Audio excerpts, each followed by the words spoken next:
بسم اللہ الرحمن الرحیم۔ خلافت کے ساتھ عبادات کا بڑا تعلق ہے۔ انتخاب از خطبہ جمعہ حضرت خلیفۃ المسیح الخامس ایدہ اللہ تعالی بنصرہ العزیز، فرمودہ 13 اپریل 2007۔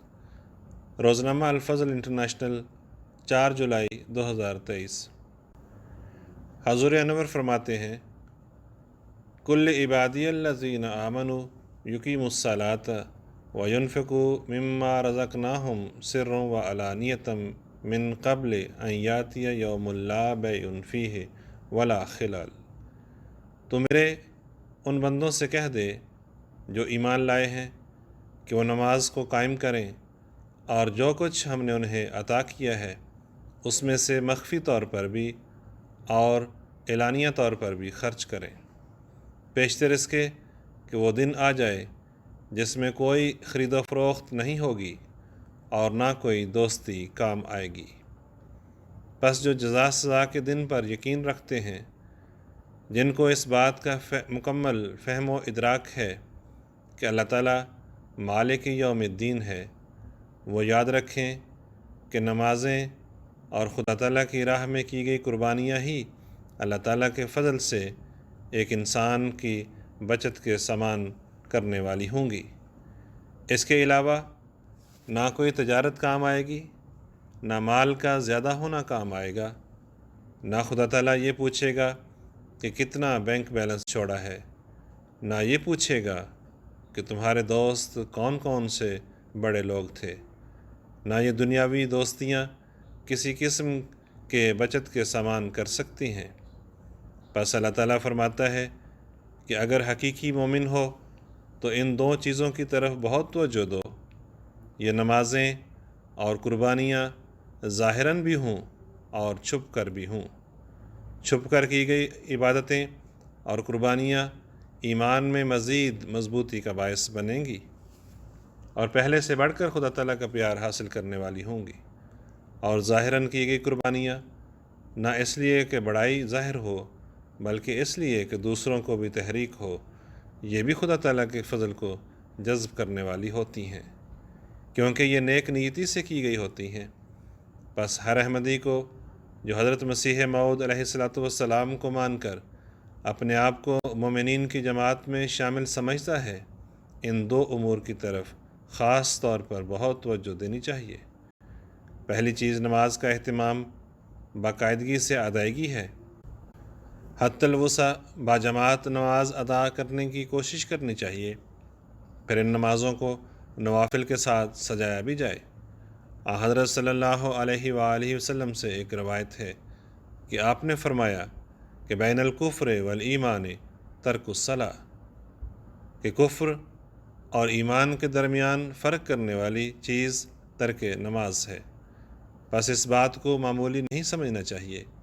صرف اتنا نہیں کہ تارک نماز کو چھوڑنے والا یا نمازوں میں کمزوری دکھانے والا کمزور ایمان والا ہے، بلکہ آپ صلی اللہ علیہ وآلہ وسلم نے فرمایا کہ کفر اور ایمان میں فرق کرنے والی چیز ترک نماز ہے۔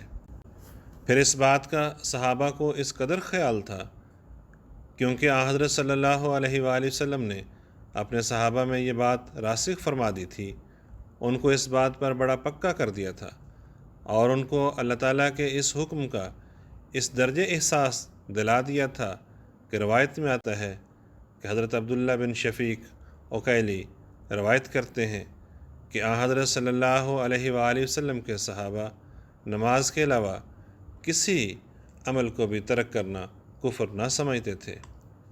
ہمیشہ یاد رکھیں کہ خلافت کے ساتھ عبادت کا بڑا تعلق ہے، اور عبادت کیا ہے؟ نماز ہی ہے۔ جہاں مومنوں سے دلوں کی تسکین اور خلافت کا وعدہ ہے، وہاں ساتھ ہی اگلی آیت میں اقیموا الصلاۃ کا بھی حکم ہے۔ پس تمکنت حاصل کرنے اور نظام خلافت سے فیض پانے کے لیے سب سے پہلی شرط یہ ہے کہ نماز قائم کرو، کیونکہ عبادت اور نماز ہی ہے جو اللہ تعالیٰ کے فضلوں کو جذب کرنے والی ہوگی، ورنہ اللہ تعالیٰ فرماتا ہے کہ میرے اس انعام کے بعد اگر تم میرے شکر گزار بنتے ہوئے میری عبادت کی طرف توجہ نہیں دو گے تو نافرمانوں میں سے ہوگے۔ پھر شکر گزاری نہیں، ناشکر گزاری ہوگی، اور نافرمانوں کے لیے خلافت کا وعدہ نہیں ہے بلکہ مومنوں کے لیے ہے۔ پس یہ انتباہ ہے ہر اس شخص کے لیے جو اپنی نمازوں کی طرف توجہ نہیں دیتا کہ نظام خلافت کے فیض تم تک نہیں پہنچیں گے۔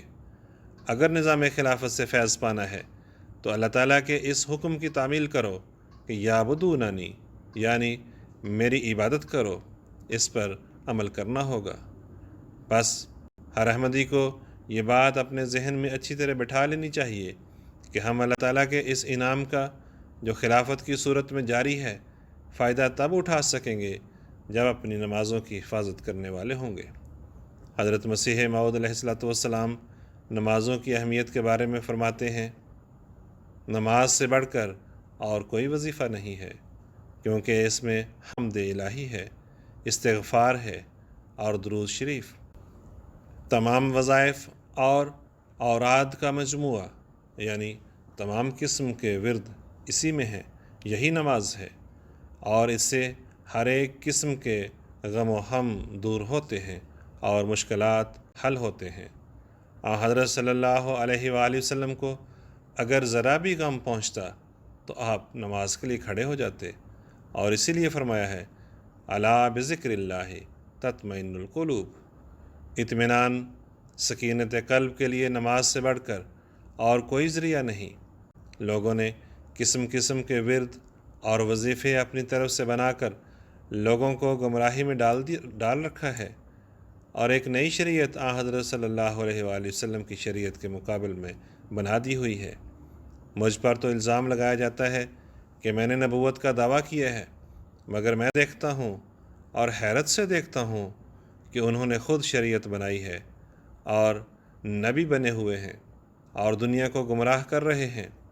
ان وظائف اور اوراد میں دنیا کو ایسا ڈالا ہے کہ وہ خدا تعالیٰ کی شریعت اور احکام کو بھی چھوڑ بیٹھے ہیں۔ بعض لوگ دیکھے جاتے ہیں کہ اپنے معمول اور اوراد میں ایسے منہمک ہوتے ہیں کہ نمازوں کا بھی لحاظ نہیں رکھتے۔ میں نے مولوی صاحب سے سنا ہے، حضرت مولوی نور الدین صاحب خلیفۃ المسیح اول کے بارے میں فرماتے ہیں کہ میں نے ان سے سنا ہے کہ بعض گدی نشین شاکت مت والوں کے منتر اپنے وظیفوں میں پڑھتے ہیں۔ میرے نزدیک سب وظیفوں سے بہتر وظیفہ نماز ہی ہے۔ نماز ہی کو سنوار کر پڑھنا چاہیے، اور سمجھ کر پڑھو، اور مسنون دعاؤں کے بعد اپنے لیے اپنی زبان میں بھی دعائیں کرو۔ اس سے تمہیں اطمینان قلب حاصل ہوگا، اور سب مشکلات خدا چاہے گا تو اسی سے حل جو ہو جائیں گی۔ نماز یاد الہی کا ذریعہ ہے، اس لیے فرمایا ہے اقم الصلاۃ لذکری۔ دوسری بات، جیسا کہ میں نے پہلے ذکر کیا ہے، نمازوں کے ساتھ مالی قربانیوں کی طرف توجہ ہے۔